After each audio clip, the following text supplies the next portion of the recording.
Our player is powered up, armed, and ready to go. Let's create some hazards to challenge our player. We will be creating an asteroid prefab to throw at our player, and we will use an architecture similar to the one we used to make the Bolt prefab.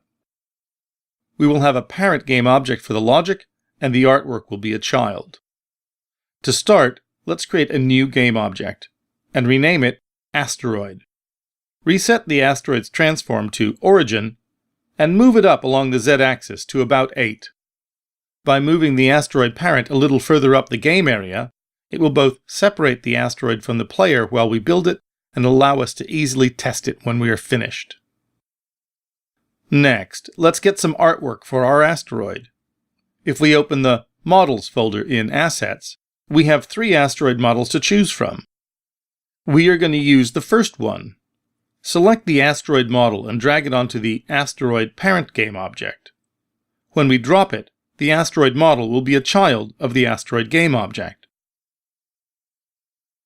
I'm going to reset the model's transform. By resetting the entire transform, the model will be centered on the parent game object, with no relative rotation and a scale of 1 relative to the parent game object. For our game, it's important that the transform's position be at local origin. The game is designed to work with the asteroid model at a local scale of 1, but we may find it interesting to experiment with local scale after we are done with this project, to see how it changes the game and gameplay. With our artwork in place, let's set up the components and logic. Select the parent asteroid game object and use the Add Component button to add a physics rigid body. As our game is playing along the XZ plane, deselect Use Gravity so the asteroid does not fall into the void. Now, let's use the Add Component again to add a Physics Capsule Collider. Again, we have what looks like a green wire sphere around our asteroid. We need to change the radius and the height of the capsule collider to more accurately match our model. Now, we could try to set these using the properties on the component, but this is a less than ideal way of doing things. We can, however, change the shape of the capsule collider directly in the scene view. The trick here is to hold down the Shift key. When we hold down the Shift key, drag handles appear on the collider.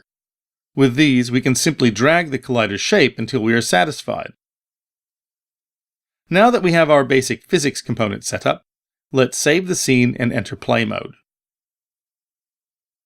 Wow, that's one boring asteroid. Exit play mode. Let's give it some life and make it tumble. With the asteroid game object selected, use the Add Component button to create a new script. Rename the script Random Rotator, and accept the changes to add this script to Asteroid. Select Assets, and file the new script into the Scripts folder. Open the Scripts folder and select Random Rotator, and open this script for editing. The first thing we want to do is create a public float called Tumble to hold our maximum tumble value, which we will be able to set in the editor. Now, in Start, we want to set our rigid body's angular velocity. What is angular velocity? Angular velocity is how fast a rigid body object is rotating. And we want to set our angular velocity to some random value. Now, Unity has a random class, and it's very convenient for giving us all sorts of random values. The most basic is literally random value. This will return a random float value between 0 and 1, and then we can do anything we want to with this random number. But there are several more interesting items in the random class that can give us more complex and more useful values if we look at the class in detail. For our asteroid, let's look at random inside unit sphere. This may sound intimidating, and it may also sound like it has nothing to do with tumbling an asteroid, but in actuality it is everything that we need. Inside unit sphere gives us a random vector3 value that we can apply to our rigid body's angular velocity, and each of the 3 X, Y, and Z values will be randomized individually. Copy random inside unit sphere and paste it into our code and multiply it by tumble.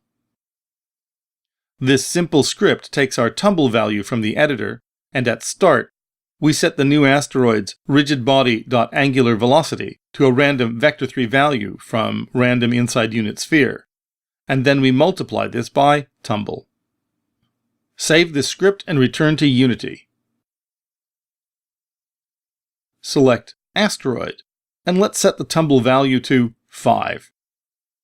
Save the scene and enter play mode to test. And our asteroid now has a random tumble. Let's enter and exit play mode a few more times. We can see that every time the script calls start, we get a different random angular velocity. If, however, we leave it for a short period of time, the asteroid slows to a stop. This is due to a default value on the rigid body component. The rigid body has two parameters to simulate resistance, like air friction, and these are drag and angular drag. Angular drag, by default, has a small but working value. Exit play mode. Let's drop this value to 0. Enter play mode. Now, our asteroid has no angular drag being applied to its angular velocity, so it will keep tumbling until it's destroyed by the player or by the boundary. Exit play mode. Speaking of which, what happens if our player tries to shoot the asteroid? Enter play mode.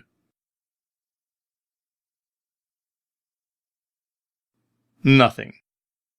Our asteroid has a collider on it, and so do our laser bolts. Why don't we see any interaction? That's because they are both trigger colliders, and triggers don't have physical collisions, and we have written nothing that can capture the trigger event. We will need to write more trigger-related code for our two colliders to have any effect. Exit play mode. With asteroid selected, use the Add Component button to create a new script. Rename this script Destroy by Contact and accept the changes to add this new script to Asteroid. File the script and open it for editing. After removing the sample code, let's write trigger again and search the documentation. In this case, we want to destroy the asteroid when the bolt first touches it, so let's select onTrigger Enter. This code is very much like the code we used for our boundary, except this code is called when a collider first touches the trigger collider, rather than when the collider leaves the trigger volume. This sample code is also convenient, as it does almost everything we need. When another collider enters the trigger, we are given a reference to that other collider as collider other. The code then destroys the other collider's game object. Copy this code and paste it into our script. This code, as it stands, will destroy the laser bolt when it hits the asteroid. Next, we need to destroy the asteroid itself with Destroy Game Object. Destroy Game Object will destroy the game object this script is attached to, which in this case is the asteroid, and all of its children and all their attached components.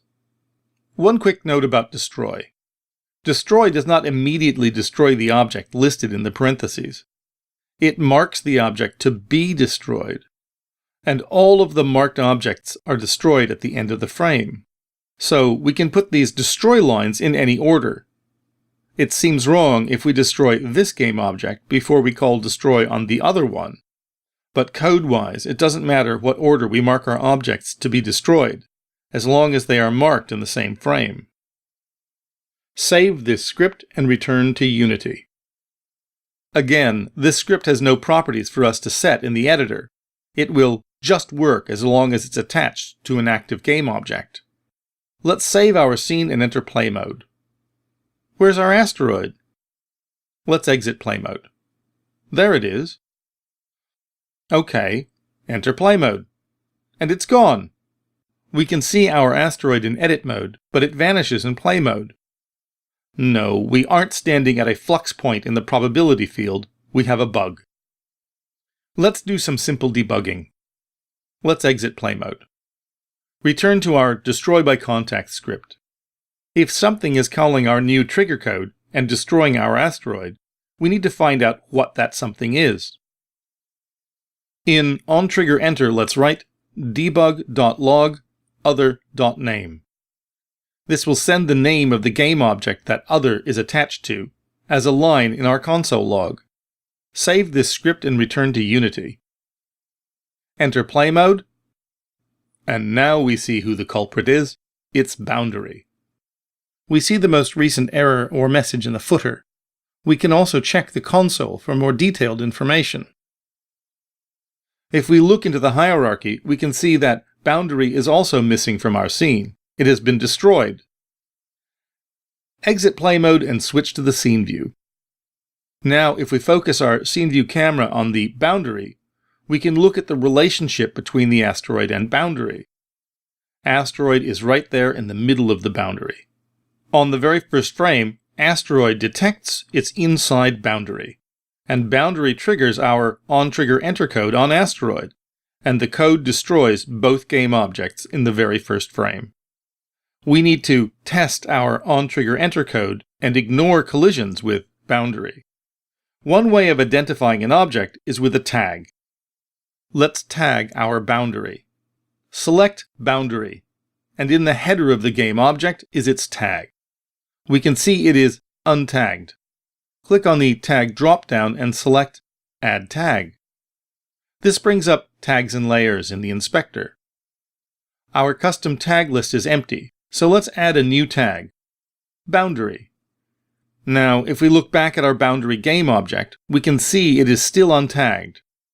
This is an important note. We used Add Tag on the tag dropdown to create a new tag, but we still must assign that new tag. So with Boundary selected, click on the tag dropdown and select Boundary. We now have successfully tagged this game object as Boundary. Return to our destroy by contact script. Let's remove our debug line and replace it with if the other tag is the same as Boundary, then return. Return ends the execution of a function and hands the control back to the function that called it, which in some cases may be Unity itself. Optionally, a value can be passed back as well with return.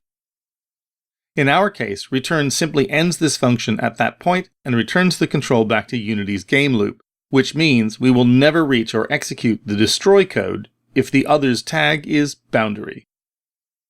Save the script and return to Unity. Enter play mode, and there's our asteroid. Fire our weapons, and the asteroid and the laser bolt are destroyed. When the asteroid entered the Boundary on the first frame, the trigger message was cut short and the destruction code was ignored. Now we have a tumbling asteroid and destruction code. In the next assignment, we will add explosions, move the asteroid, and save it as a prefab for our game controller to use.